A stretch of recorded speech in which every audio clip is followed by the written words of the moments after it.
Okay? Right, I'm going to read you a bit of my children's book called Simon and the Birthday Wish.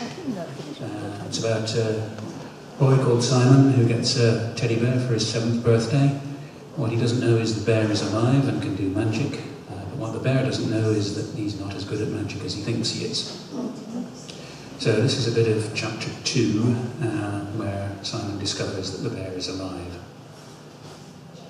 Simon woke up slowly. It was still dark.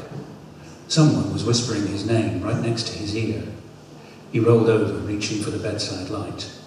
He froze as his arm brushed against something that hadn't been there when he fell asleep. "Turn it on," the voice said. "We may as well get the surprise over with." The voice sounded muffled, like the bad guys in cowboy tales who had neckerchiefs over their mouths. Simon's hand found the light switch and flicked it on. On the pillow lay the tatty old teddy bear that Daddy had bought for Simon's birthday. Simon heaved a sigh of relief, wanting to kick himself for being so scared. He didn't remember putting the teddy next to him, though maybe Daddy had... "Good evening, Simon," the bear said, and raised his arm. Simon screamed and tried to push through the wall behind him. "Oh dear," said the bear. He put his paws over his ears and Simon's scream stopped. Simon's mouth still moved, but no sound came out. "That's better," said the bear, lowering his arms. "I won't hurt you. In fact, I'm obliged to help you." Simon stopped scrabbling and stared at the bear. The bear stared back with his one unblinking eye. "Yes, that's right," the bear said. "You brought me to life, so I'm in your debt." His mouth didn't open when he spoke, but the line of thread across it wriggled up and down. Apart from his voice being muffled through cloth, he sounded like a butler in one of the dramas that Joan went to watch. Joan is Simon's big sister, by the way. Simon shook his head.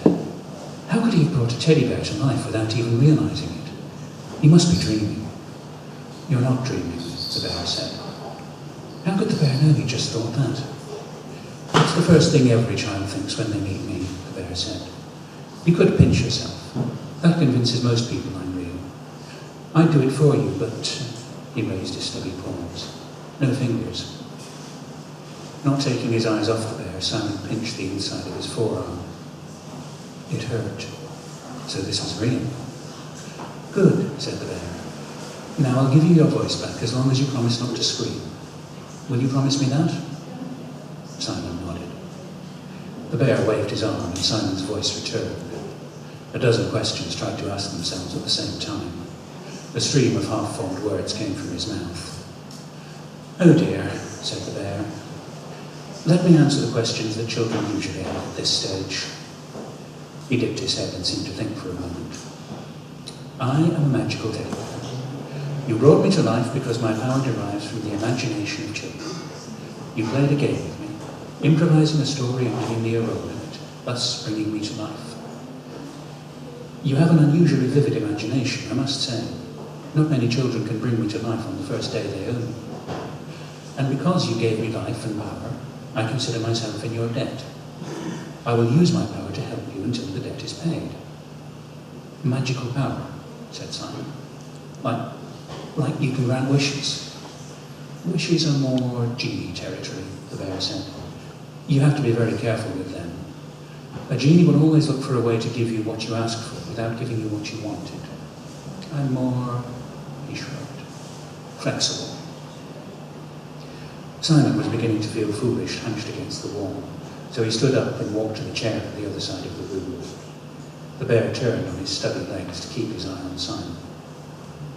"What's your name?" Simon asked. "Zach," said the bear. "That's just what I called you. What's your real name?" "You called me Zach," said the bear. "So while I'm in your debt, that is my name.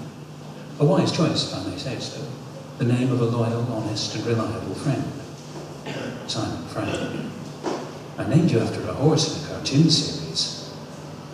"I am not certain as to what a cartoon series is," said Zach, "but I could tell you were thinking of the animal's nature when you chose the name." "You can read my mind," said Simon. "Not precisely," said Zach. "It's more like..." He rubbed the top of his head in the exact spot where the fur was missing. Simon sniggered. Zach stopped rubbing and glared at Simon, his mouth a straight line. Going bald is no laughing matter for a teddy bear, young man. I can't read your mind, but I can see your emotions in intents. You still don't quite believe that all this is real. Let's see. He hopped off the pillow and walked to the edge of the bed. He looked around the floor. That'll do. Zack pointed, and Simon's Captain Jones action figure lifted off the floor, as if his rocket pack had started working. He flew across the room towards Simon, who caught him. He felt warm, as if the rocket pack really had been moving him. And that's the picture that's on the back. It's Captain Jones' action figure. Wow, said Simon. Now you believe, said Zack. Simon did. He really did. It's funny, though, how a sophisticated piece of magic like voice borrowing hardly moves you, but a simple bit of kinetic manipulation convinces you. Still, seeing is believing, as someone said. Now, before I did that, there was another thing in your mind, stronger than curiosity and skepticism. What was it? Said Simon.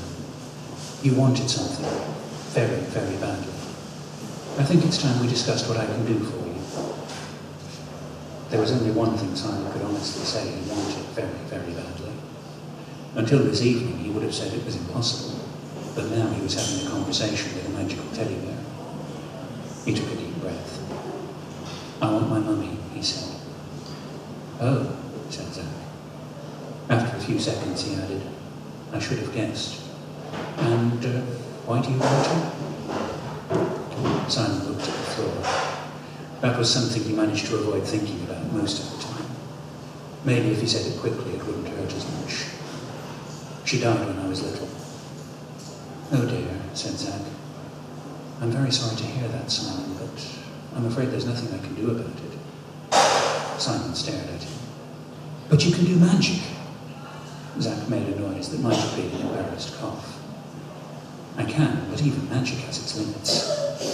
Simon's eyes stung, and a lump formed in his throat. He always felt like that when he thought about money. He shouldn't have said anything. Normally I'd suggest a hug, said Zack, but we hardly know one another. Leave me alone, Simon snapped. He got back into bed and turned the light off, then rolled over to face the wall. He felt Zack's paw on the back of his neck. Tears rolled over his nose and down his cheek and soaked into the pillow. A sob heaved through him. Simon, said Zack, I'm sorry about your mummy, but you know your daddy loves you very much, don't you? Go away, Simon mumbled. Zack didn't speak again before Simon fell asleep.